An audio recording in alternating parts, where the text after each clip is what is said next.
नमस्कार दोस्तों, थिंकाइस में आपका बहुत बहुत स्वागत। आज हम यूपीपीसीएस उत्तर प्रदेश विशेष जीएस वर्ल्ड की पुस्तक पढ़ रहे हैं। चलिए चर्चा की शुरुआत करते हैं। हम जीएस पेपर 3 देखेंगे, जिसमें हम प्रौद्योगिकी, आर्थिक विकास, जैव विविधता, पर्यावरण सुरक्षा तथा आपदा प्रबंधन ये सारे टॉपिक कवर करेंगे। हमारा प्रश्न है, सूचना प्रौद्योगिकी का प्रयोग उत्तर प्रदेश के विकास में किस प्रकार सहायक हो सकता है? चर्चा कीजिए। सूचना प्रौद्योगिकी आईटी के विभिन्न रूपों में जानकारी बनाने, संग्रहित करने, आदान प्रदान करने एवं उपयोग करने हेतु प्रौद्योगिकी के विभिन्न प्रकार शामिल हैं। समकालीन तकनीकी वातावरण में कई मानवीय गतिविधियों एवं व्यावसायिक कार्यों को करने हेतु आईटी की महत्वपूर्ण भूमिका है। हालिया वर्षों में उत्तर प्रदेश में भी इस प्रौद्योगिकी का प्रयोग व्यापक स्तर पर देखने को मिल रहा है। सूचना प्रौद्योगिकी के अनुप्रयोग जिनसे राज्य लाभान्वित हो सकता है: विज्ञान और इंजीनियरिंग। वैज्ञानिक विकास पूरी तरह से कंप्यूटर एवं अन्य माइक्रोप्रोसेसर नियंत्रित उपकरणों के उपयोग पर निर्भर है। राज्य में इससे संबंधित विकास कार्यों में सूचना प्रौद्योगिकी अत्यंत सहायक साबित होगी। व्यवसाय एवं वाणिज्य। कंप्यूटर का उपयोग व्यवसाय एवं वित्तीय रिकॉर्ड रखने एवं प्रतिबंधित करने हेतु किया जाता है, जैसे बिलिंग, ट्रैकिंग, आपूर्ति, संग्रहण आदि में। प्रदेश के प्रमुख बड़े शहरों के अलावा अब छोटे शहरों में भी इसके प्रयोग का चलन बढ़ा है, जिसे अधिक प्रोत्साहन की ज़रूरत है। शिक्षा। एनएसओ के अनुसार राज्य में शिक्षा की दर करीब 73% है, 73% है, जो कि राज्य या राष्ट्रीय औसत से कम है। तो एनएसओ के अनुसार राज्य में शिक्षा की दर करीब 73% है, जो कि राष्ट्रीय औसत से कम है। ऐसे में सूचना प्रौद्योगिकी इसे बढ़ाने में निर्णायक साबित होगी। डिजिटल इंडिया मिशन के तहत दूरस्थ शिक्षा, कंप्यूटर शिक्षा, कौशल विकास एवं रोजगार पर फोकस किया जा रहा है। वर्तमान कोविड-19 महामारी के दौरान टीवी, स्मार्टफोन, लैपटॉप, टैबलेट से ऑनलाइन शिक्षा तक पहुँच आसानी से हुई है। तो अभी भी हमारे बजट में प्रोविज़न किया गया है, जो डीटीएच के थ्रू 12 चैनल दिखाए जा रहे थे एजुकेशन के लिए, उनको बढ़ा करके 200 किया जाएगा। गवर्नेंस की बात कर रहे हैं। सुशासन की प्राप्ति हेतु ई गवर्नेंस एक महत्वपूर्ण टूल है। यह प्रशासन को समाज की आवश्यकताओं के प्रति अधिक संवेदनशील बनाता है। प्रदेश सरकार ई गवर्नेंस को बढ़ावा देने हेतु यूपी स्वान 2.0 UPSWAN 2.0 नामक एक महत्वाकांक्षी परियोजना चला रही है, जिससे सरकारी सेवाएं तेज़ी से जनता तक पहुंचाई जा सके। मनोरंजन। सूचना प्रौद्योगिकी ने मनोरंजन उद्योग को भी बहुत प्रभावित किया है। प्रदेश सरकार द्वारा फिल्मों, वेब सीरीज़ आदि को बढ़ावा दिया जा रहा है। राज्य सरकार नोएडा में फिल्म सिटी के निर्माण हेतु प्रयासरत है। ऐसे में सूचना प्रौद्योगिकी आवश्यक जरिया होगा।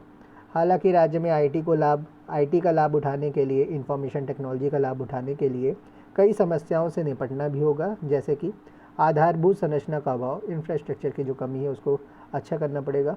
कुशल मानव श्रम का ना होना, स्किल डेवलपमेंट में काम करना पड़ेगा। इंटरनेट की धीमी गति, इंटरनेट को तेज़ करना पड़ेगा। इंटरनेट प्रोवाइडर्स, डेटा प्रोवाइडर्स लाने पड़ेंगे, ज़्यादा से ज़्यादा डेटा सेंटर्स बनाने पड़ेंगे। डिजिटल साक्षरता की कमी, डिजिटल लिटरेसी को बढ़ाना पड़ेगा आदि।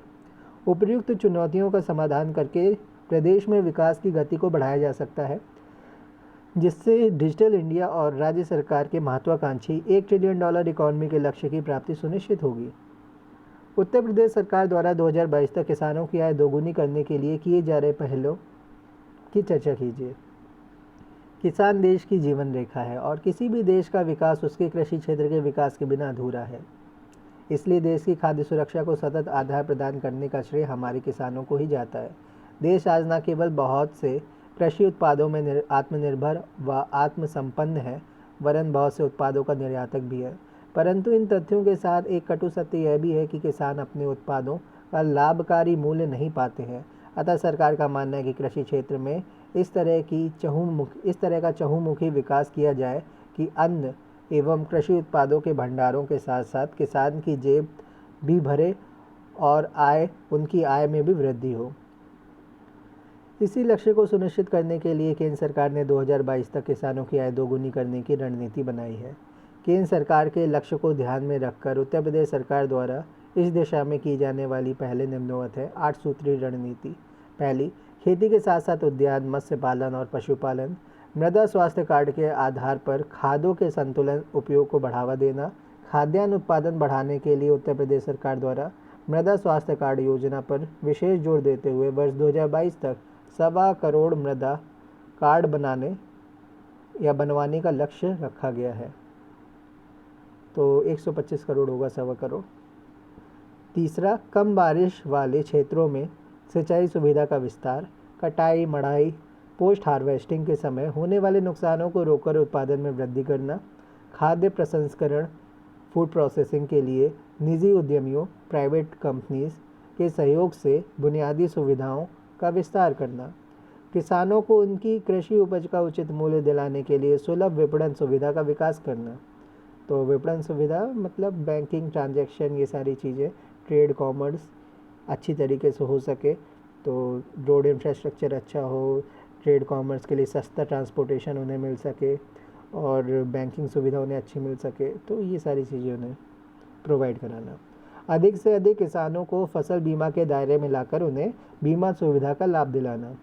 कृषि विविधीकरण के जरिए प्राकृतिक संसाधनों का प्रबंधन कर किसानों की आय में वृद्धि। उपयुक्त आधार पर केंद्र की महत्वाकांक्षी परियोजनाओं को राज्य सरकारों द्वारा लागू किए जाने पर किसानों को भी लाभ पहुंचाया जा सकता है। इसलिए यदि प्रत्येक राज्य किसानों की स्थिति सुधारने के लिए प्रतिबद्धता दिखाए तो किसानों की स्थिति व आय सुधारने से वांछित परिणाम प्राप्त किए जा सकते हैं। उत्तर प्रदेश की नवीनतम राज्य कृषि नीति 2013 के प्रमुख उद्देश्यों की चर्चा कीजिए। पूर्व में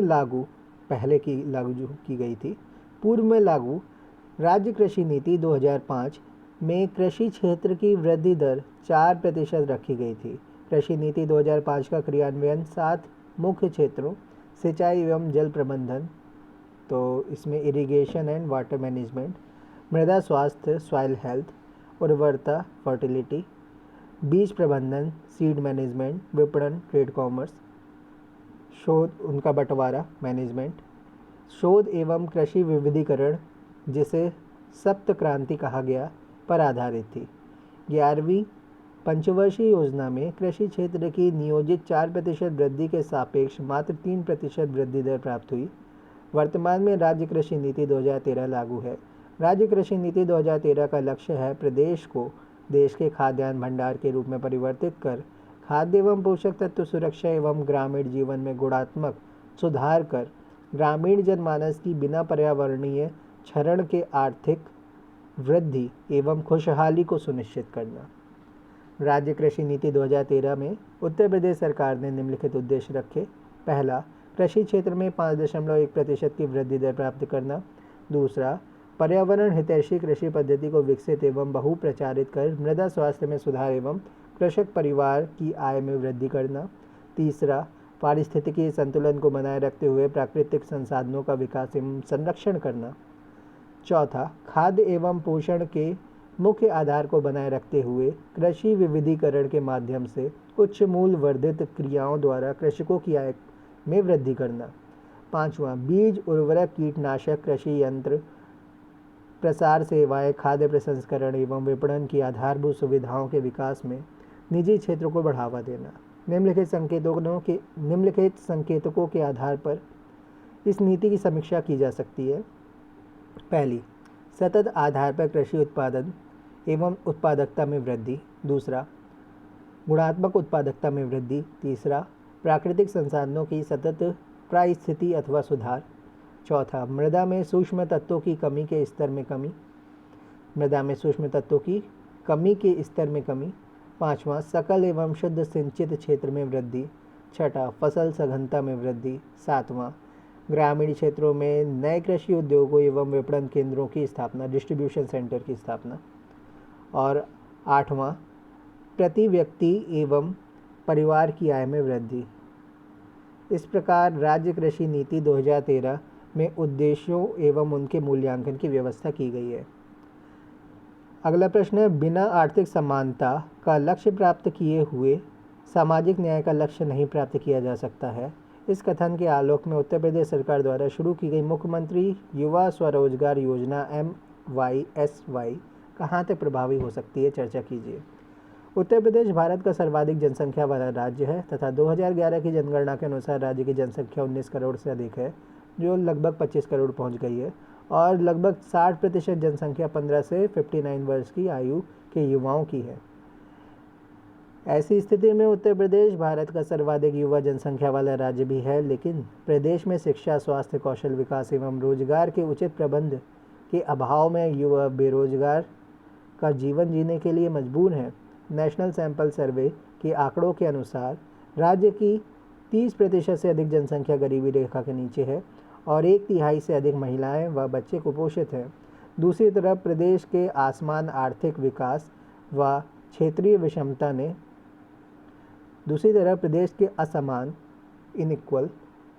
आर्थिक विकास व क्षेत्रीय विषमता ने आर्थिक विषमता की खाई को और अधिक गहरा कर दिया है। ऐसी स्थिति में बिना आर्थिक समानता की स्थापना के सामाजिक न्याय की स्थापना मुश्किल दिखाई पड़ती है।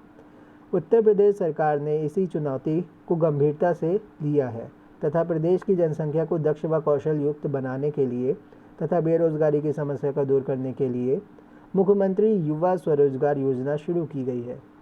योजना के उद्देश्य: इस योजना के तहत राज्य सरकार युवाओं को अपना बिजनेस शुरू करने के लिए सस्ती ब्याज दर पर आर्थिक सहायता प्रदान करेगी। पात्रता के लिए आवश्यक है कि व्यक्ति उत्तर प्रदेश का स्थायी निवासी हो, उसकी उम्र 18 से 40 वर्ष के बीच हो और वह बैंक में डिफ़ॉल्टर ना हो, साथ ही वह कम से कम मैट्रिक पास हो और इस प्रकार की किसी अन्य योजना का लाभार्थी ना हो। मुख्य प्रावधान: इसके तहत इच्छुक बेरोजगार युवक और युवतियों को उद्योग की नई इकाई स्थापित करने हेतु 25 लाख रुपए तथा सेवा क्षेत्र की नई इकाई स्थापित करने के लिए 10 लाख रुपए तक का ऋण प्रदान किया जाएगा। ऋण प्राप्त करने में उस आवेदक को प्राथमिकता दी जाएगी जो कम लागत की इकाई पर काम कर रहा होगा। यदि लाभार्थी सामान्य वर्ग का है तो आवेदक को प्रोजेक्ट की कुल लागत का 10% देना होगा। अनुसूचित जाति, अनुसूचित जनजाति, महिला, दिव्यांग की श्रेणी के आवेदक को प्रोजेक्ट की कुल लागत का सिर्फ 5% देना होगा। सरकार किसी भी प्रोजेक्ट में होने वाले कुल खर्च का 25% स्वयं देगी। यदि प्रोजेक्ट 2 वर्ष में सफल हो जाता है तो लोन की धनराशि को माफ़ कर सरकार उसे आर्थिक अनुदान में बदल देगी। इससे लाभार्थी पर लोन का बोझ नहीं होगा। इस प्रकार यह योजना प्रदेश के युवा बेरोजगारों को स्वरोजगार देने की एक अच्छी पहल है। इससे युवाओं के लिए स्वरोजगार के अवसर बढ़ेंगे तथा सामाजिक न्याय की भी स्थापना सुनिश्चित हो सकेगी। अगला प्रश्न है जल परिवहन। परिवहन का एक सस्ता और स्वच्छ साधन है। हाल ही में वाराणसी में निर्मित multi modal terminal Uttar Pradesh के आर्थिक विकास में किस प्रकार सहायक होगा, विवेचना कीजिए। तो क्रूज सर्विस भी बनारस से यानी वाराणसी से मिर्ज़ापुर के लिए शुरू की गई थी, तो उस सबको भी हम यहाँ देखेंगे। जल परिवहन को परिवहन का एक सस्ता, ईंधन प्रभावी एवं पर्यावरण अनुकूल साधन माना जाता है। इसमें परिवहन की कम लागत पर भारी एवं स्थूलकाय वस्तुओं की ढुलाई की जाती है। जल परिवहन 1 हॉर्स पावर ऊर्जा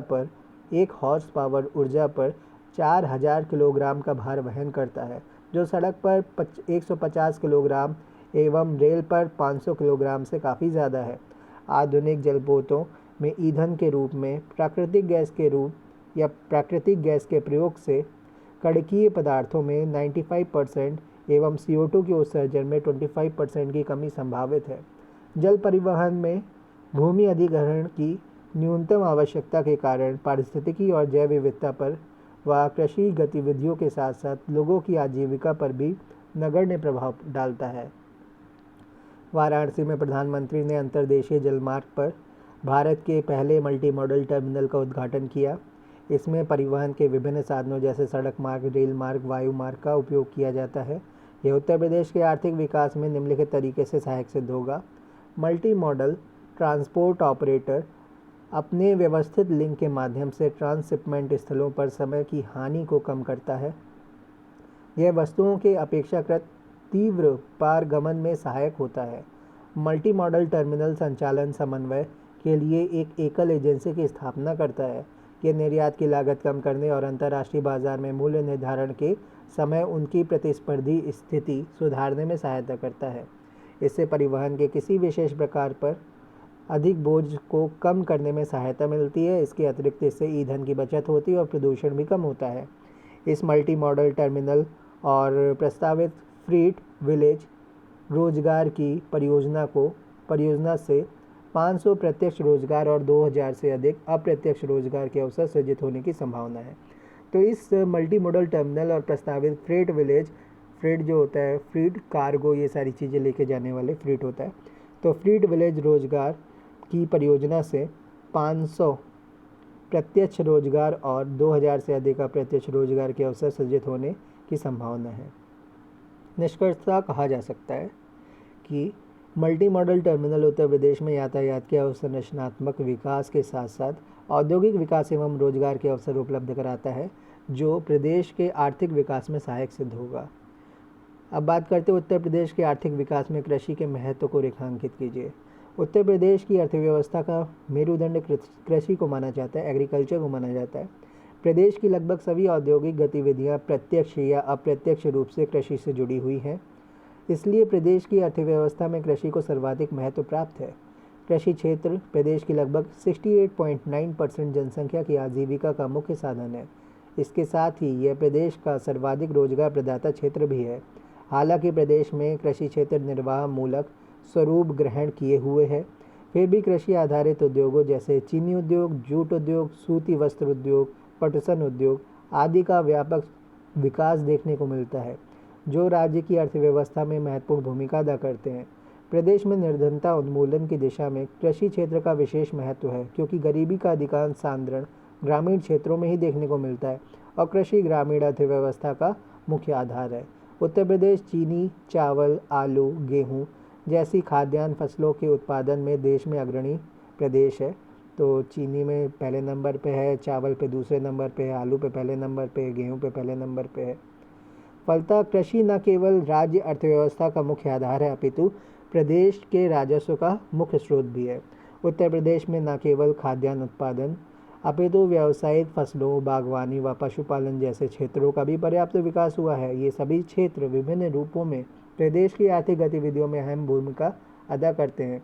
इस प्रकार हम कह सकते हैं कि प्रदेश के आर्थिक विकास में कृषि का महत्वपूर्ण स्थान है। उत्तर प्रदेश के विशेष संदर्भ में उन्नत बीजों के महत्व तथा उत्पादन तकनीकी का वर्णन कीजिए। प्रदेश के कृषि उत्पादन में बीजों की गुणवत्ता का विशिष्ट महत्व है, क्योंकि हमारे यहाँ फसलों की आवश्यकता अनुसार सर्वोत्तम जलवायु होते हुए भी लगभग सभी फसलों का औसत उत्पादन बहुत ही कम है, जिसका प्रमुख कारण प्रदेश के कृषकों द्वारा निम्न गुणवत्ता वाले बीजों का लगातार प्रयोग है, जिससे फसलों में दी जाने वाली अन्य लागतों का भी हमें पूर्ण लाभ नहीं मिल पाता है। फसलों में लगने वाले अन्य लागत का अधिकतम लाभ अच्छी गुणवत्ता वाले बीजों का प्रयोग करके ही लिया जा सकता है। उच्च गुणवत्ता के प्रमाणित बीजों के प्रयोग से ही लगभग 20% उत्पादकता या उत्पादन में वृद्धि की जा सकती है। अतः कृषकों को चाहिए कि वे अपनी फसलों के बीज जैसे धान, गेहूँ एवं राई, सरसों तथा सूरजमुखी को छोड़कर समस्त दलहनी फसलों का बीज प्रत्येक 3 वर्ष में बदलकर बुआई करें। इसी प्रकार ज्वार, बाजरा, मक्का एवं अरंडी की फसलों में प्रत्येक 3 वर्ष पर बीज बदलकर बुआई की जानी चाहिए। सामान्यतः उन बीजों को उन्नत किस्म का माना जाता है जिनमें आनुवंशिक शुद्धता 100% हो, अन्य फसल एवं खरपतवार के बीजों से रहित हों, रोग व कीट के प्रभाव से मुक्त हों और उसकी अंकुरण क्षमता उच्च कोटि की हो, जिससे खेत में जमाव और अंततः उपज अच्छी हो। कृषि विभाग द्वारा खरीफ, रबी और जायद फसलों के लिए के विभिन्न प्रजाति के प्रमाणित बीजों का वितरण जनपद के विकास खंड स्थित बीज भंडार के माध्यम से उपलब्ध कराया जा रहा है। तो कृषि विभाग द्वारा खरीफ, रबी और जायद फसलों के विभिन्न प्रजाति के प्रमाणित बीजों का वितरण सभी जनपदों के विकास खंड स्थित बीज भंडार के माध्यम से उपलब्ध कराया जा रहा है।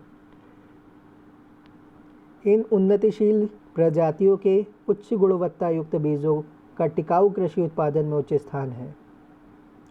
कृषकों को मात्र नवीनतम प्रजाति के प्रमाणित बीज ही उपलब्ध करा देने से उत्पादन में 15 से 20% की वृद्धि हो सकती है।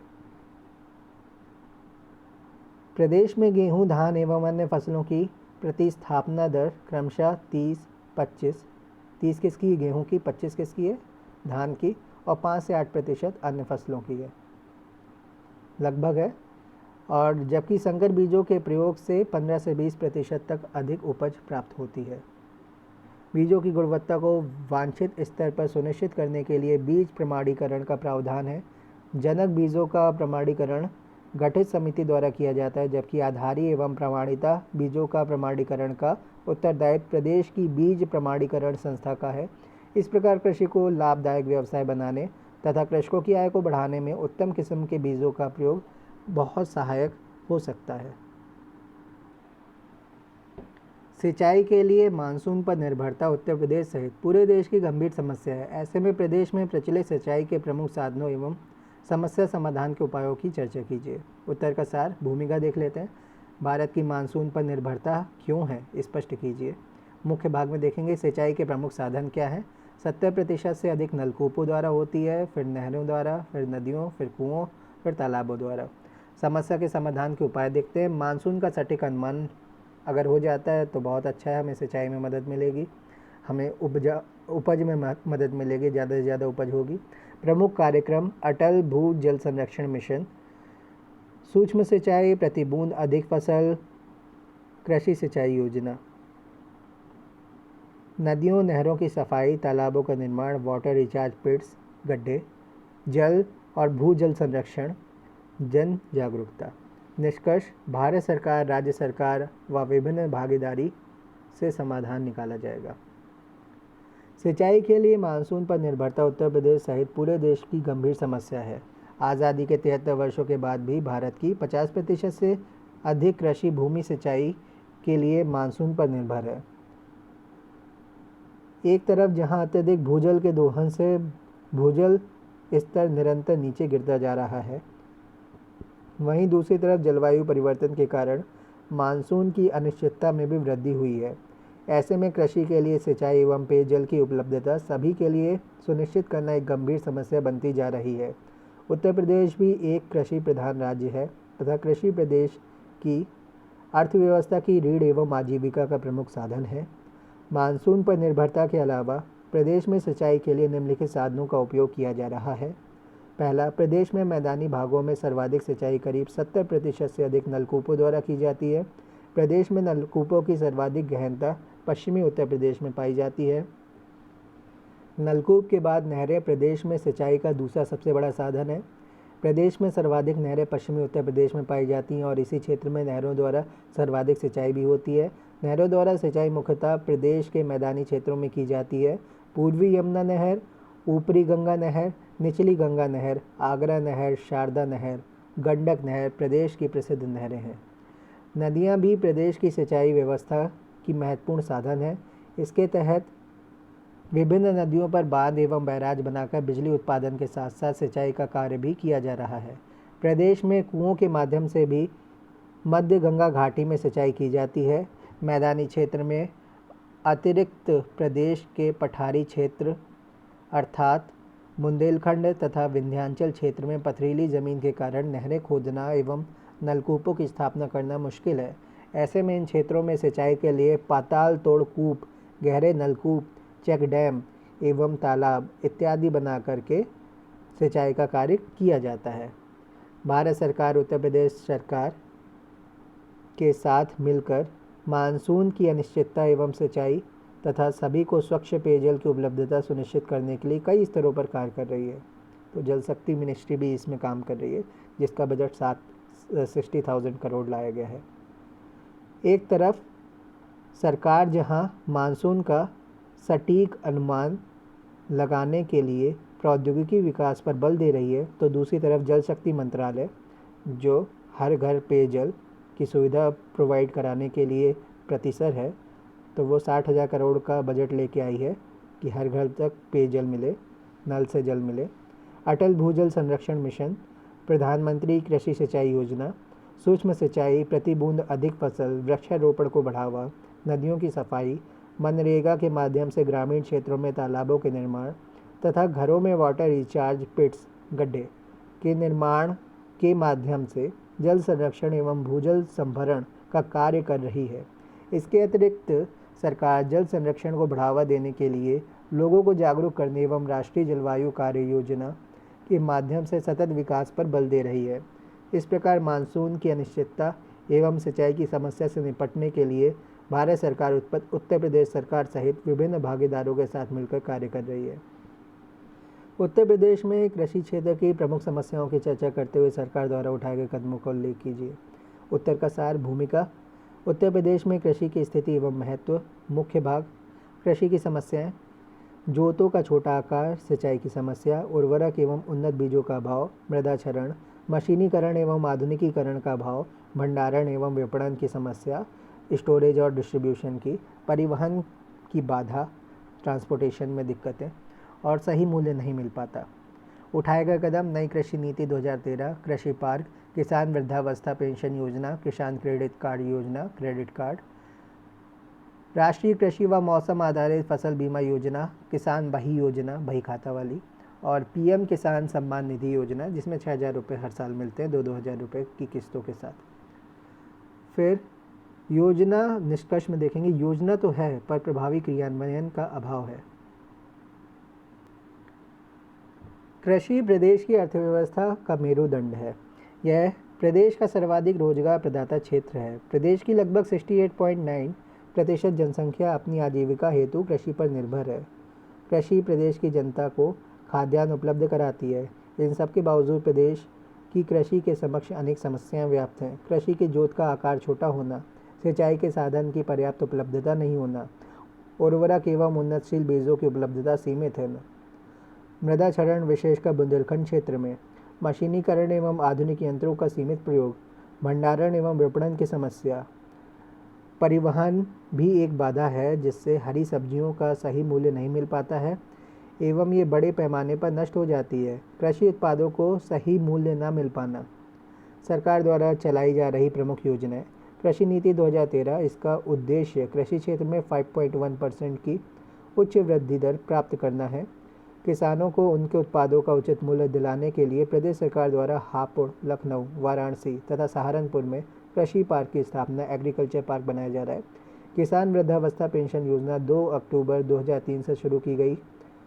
इस योजना के तहत 60 वर्ष से ऊपर के किसानों को 500 रुपये मासिक पेंशन की व्यवस्था करना। किसान क्रेडिट कार्ड योजना 1999 से 2000 के माध्यम से कृषकों को बैंकों से कम ब्याज दर पर ऋण उपलब्ध कराना या ऋण सुविधा उपलब्ध कराना।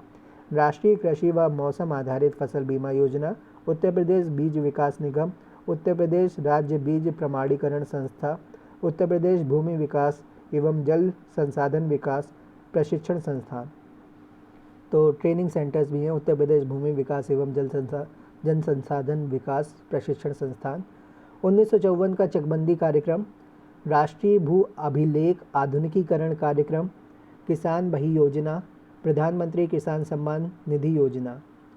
उत्तर प्रदेश में कृषि को बेहतर बनाने के लिए समय समय पर कई योजनाएं एवं कार्यक्रम चलाए गए हैं, जिनके फलस्वरूप कृषि में सुधार तो किए गए हैं, किंतु इन सुधारों एवं विकास कार्यों की गति अभी भी धीमी है। अतः आवश्यकता है कि इन योजनाओं को प्रभावी बनाकर इनका क्रियान्वयन सुनिश्चित किया जाए। अगला प्रश्न है, एक जिला एक उत्पाद, one product one district, one district one product. इसी की तरीके से वन स्टेशन वन प्रोडक्ट भी है। तो एक जिला एक उत्पाद योजना की चर्चा कीजिए। यह योजना उत्तर प्रदेश के सूक्ष्म, लघु एवं मध्यम MSME उद्योगों को आगे बढ़ाने एवं उनकी समस्याओं को दूर करने में कहाँ तक सहायक होगी, स्पष्ट कीजिए। उत्तर का सार, भूमिका। वन डिस्ट्रिक्ट वन प्रोडक्ट योजना है क्या? मुख्य भाग, MSME की समस्या को दूर करने के क्या उपाय हैं? एक जिले में एक विशेष उत्पाद का चयन हो, MSME को आर्थिक सहायता हो, स्थानीय शिल्प का विकास हो, नई तकनीकी का प्रयोग एवं प्रशिक्षण हो, जिला उत्पादों की गुणवत्ता, उत्पादकता एवं प्रतिस्पर्धा पर ध्यान दिया जाए, कम ब्याज पर लोन मिले एवं उत्पाद को ब्रांड का नाम भी मिले। योजना के क्रियान्वयन के लिए श्रेणियां बनाई जाए। निष्कर्ष, ODOP one district one product योजना MSME की समस्या को दूर करने में सहायक। उत्तर प्रदेश में लघु एवं मध्यम उद्योगों को बढ़ावा देने और स्वरोजगार को प्रोत्साहित करने के उद्देश्य से एक जिला एक उत्पाद योजना ODOP one district one product का शुभारंभ किया गया है। इस योजना के द्वारा स्थानीय कौशल का विकास तो होगा ही, इसी के साथ वस्तुओं का निर्यात भी अधिक मात्रा में संभव होगा। इससे राज्य की जीडीपी में वृद्धि होगी। इस योजना के तहत प्रत्येक जिले के लिए एक उत्पाद को चुना गया है। जिस जिले में जिसका उत्पादन अधिक है और उससे जुड़े कारीगर वहाँ हैं, तो उस जिले को उस विशेष उत्पाद के लिए चुना गया है। एमएसएमई, लघु मध्यम परंपरागत उद्योग को आर्थिक रूप से सरकार मदद करेगी, साथ ही उसकी गुणवत्ता एवं कुशलता में विशेष सुधार का काम किया जाएगा। इसका उद्देश्य स्थानीय शिल्प का विकास करना है, जिससे छोटे छोटे कारीगरों की आय में वृद्धि होगी। जिन कारीगरों को रोजगार और अधिक पैसों के लिए अपने घर को छोड़कर के शहर के बाहर नहीं जाना पड़ेगा या शहर नहीं जाना पड़ेगा, बेसिकली स्टेट छोड़ के नहीं जाना पड़ेगा, तो माइग्रेशन को रोकने के लिए भी किया जा रहा है। इस योजना के द्वारा उद्योगों को बढ़ावा देने के उद्देश्य से नई तकनीकों का प्रयोग और प्रशिक्षण दिया जाएगा, ताकि यह प्रोडक्ट मार्केट में उपलब्ध अन्य प्रोडक्ट की बराबरी कर सके। अनुमान है कि 5 सालों में लगभग 25 लाख लोगों को रोजगार मिलेगा। इस योजना के तहत जिले में बन रहे उत्पादों की गुणवत्ता, उत्पादकता, प्रतिस्पर्धा आदि का ध्यान रखने के लिए एक समिति बनाई जाएगी, जो इन सब का विश्लेषण करेगी और फिर उसके अनुसार अपने कार्य के लिए रणनीति तैयार करेगी। इस योजना के अंतर्गत कम ब्याज दर में लोन दिया जाएगा, जिससे ज़्यादा से ज़्यादा लोग इस योजना का लाभ उठा सकें। इस योजना के अनुसार व्यवसाय को चलाने के लिए पुरुषों को 1 लाख रुपये और महिलाओं को 1.5 लाख रुपये के लोन में सब्सिडी दी जाएगी। इसके साथ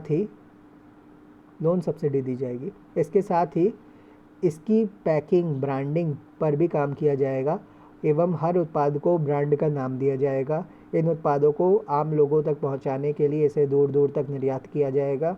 इस योजना के क्रियान्वयन के लिए 6 प्रमुख श्रेणियां बनाई गई हैं। इन श्रेणियों को raw material, finance, design, structure, testing lab, training और डेवलपिंग डिस्प्ले एवं एग्जीबिशन व मार्केटिंग आदि भागों में विभाजित किया गया है। फिर से देख लेते हैं। Raw material, finance, design, structure, testing lab, training और डेवलपमेंट, डिस्प्ले एवं एग्जीबिशन व मार्केटिंग आदि भागों में विभाजित किया गया। वन डिस्ट्रिक्ट वन प्रोडक्ट योजना के उद्देश्य एवं कार्य योजना से स्पष्ट है कि यह उत्तर प्रदेश में एमएसएमई उद्योगों की समस्याओं को दूर करने में सहायक सिद्ध होगी। अब 59 बाद में देखेंगे। धन्यवाद।